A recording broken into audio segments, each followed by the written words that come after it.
চেয়েছেন। মা বলল, ওহ আচ্ছা, ভেতরে এসো। ভেতর থেকে একটা মেয়ে বলল, খালামণি এই ছেলেটাকে। মা বলল, কে এই ছেলেটা? ও আমাদের বাড়িতে 2 মাসের জন্য থাকবে। বুঝতে পারলাম উনি আমার খালাতো বোন ঈশিতা জামান ঈশি। ভ্রু কুচকে আমার দিকে তাকিয়ে কোথায় যেন চলে গেল। ওনার পরিচয়টা একটু দিয়ে নেই। উনি আমার খালামণির মেয়ে ঈশিতা জামান। আমি যখন এই বাড়িতে ছিলাম তখন খালামণিরা আমেরিকায় ছিলেন। কখন দেশে এসেছেন কে জানে। যাই হোক, বাদ দিন, আমরা সামনে এগোই। মা বলল, আরো বলল, বলো আম্মু। আম্মু বলল, এই যে ওর নাম রাজ, 2 মাস আমাদের বাড়িতে থাকবে, ওকে ওর ঘরটা দেখিয়ে দিয়ে আয়। আরও আমার দিকে ভ্রু কুচকে তাকিয়ে আছে। বুঝলাম না আমি কি এলিয়েন নাকি। আরো বলল, চলুন ভাইয়া, 2 তলার বিশাল রুমে আমার থাকার ব্যবস্থা করা হয়েছে। আরো বলল, এটাই আপনার রুম, থাকুন। আমি গেলাম। আমি বললাম আচ্ছা। রুমটা ঘুরে দেখতে লাগলাম। রুমটা আমার না। অনেক ইচ্ছা হচ্ছিল নিজের রুমটায় যাওয়ার, কিন্তু সেটা তো সম্ভব না। বসে বসে এসব ভাবছি, তখনই মা আসলেন আমার রুমে। মা বলল, বাবা আসবো? আমি বললাম, আসুন, জিজ্ঞেস করার কি আছে। মা বলল, তুমি তো এখানে একাই থাকবে তাই না? আমি বললাম, জি। মা বলল, ঠিক আছে বাবা, তাহলে তুমি আর ভাড়াটিয়া হয়ে থাকার দরকার নেই, আমাদের সাথে থাকবে, কেমন? আমি বললাম, না। মা বলল, কেন বাবা? আমি বললাম, না, আমি খেতে পারবো না, আপনার কাছে কয়েকটা কথা বলতে চাই।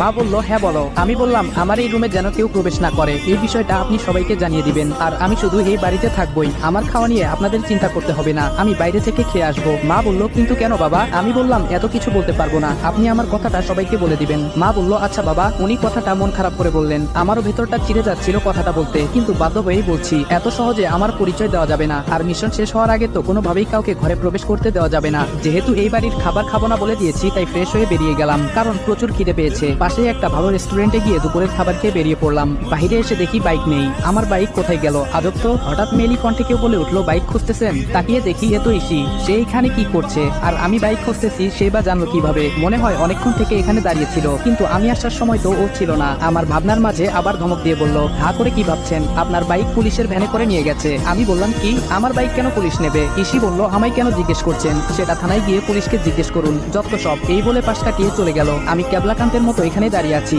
আর হা করে ওকে দেখছি। কি মায়াবী একটা মেয়ে, যেন আসমানের পরী, কিন্তু ব্যবহার শাকচুনির থেকেও বাজে। ভাবতে ভাবতে হঠাৎ ভোর কাটলো সামনে দিয়ে যাওয়া একটা গাড়ির হর্নের শব্দে। হঠাৎ মনে হলো আমার বাইকটার কথা, তাই একটা রিক্সা ডেকে বললাম, এই মামা যাবেন? মামা বলল, হ জামু। কই যাইবেন? আমি বললাম, থানায়। মামা বলল, ভাড়া কিন্তু 50 টাকা দিবেন। আমি বললাম, আচ্ছা চলেন। আমাদের যাদের সামর্থ্য আছে তাদের কাছে আমার রিকোয়েস্ট, প্লিজ এই রিক্সা অটো ড্রাইভাররা 10-20 টাকা বেশি দাবি করলে তাদের সাথে বাজে ব্যবহার করবেন না, কারণ তারা আমার আপনার মতো 10 তলা বাড়ি বানাতে চায় না, তারা দুবেলা পেট পুড়ে খেতে চায়। থানার সামনে গাড়ি থামতেই নেমে ভাড়াটা মিটিয়ে থানার ভেতরে ঢুকে গেলাম। কনস্টেবল বলল, কাকে চাই? আমি বললাম, ওসি সাহেব কোথায়? কনস্টেবল বলল, স্যারকে কি দরকার? আমায় বলুন, যা বলবেন। বুঝলাম কথা বাড়িয়ে লাভ নেই, এতে আমারই সমস্যা হতে পারে, তাই পকেটে কিছু বুঝে দিয়ে বাইকটা নিয়ে চলে এলাম। পুলিশের ঝামেলা পেরিয়ে আসতে আসতে প্রায় সন্ধ্যা হয়ে গেল, তাই বাসার উদ্দেশ্যে রওনা হলাম। কাল থেকে কাজে লেগে পড়বো। হঠাৎ পুরুষ কণ্ঠে কেউ বলে উঠলো, দাঁড়াও। চেয়ে দেখলাম একজন ভদ্রলোক সোফায় বসে আছেন, সাথে একটি ছেলে। বুঝতে বাকি নেই উনি আমার বাবা। বাবা বলল, তুমি নিশ্চয়ই রাজ? আমি বললাম, জি। বাবা বলল, আমি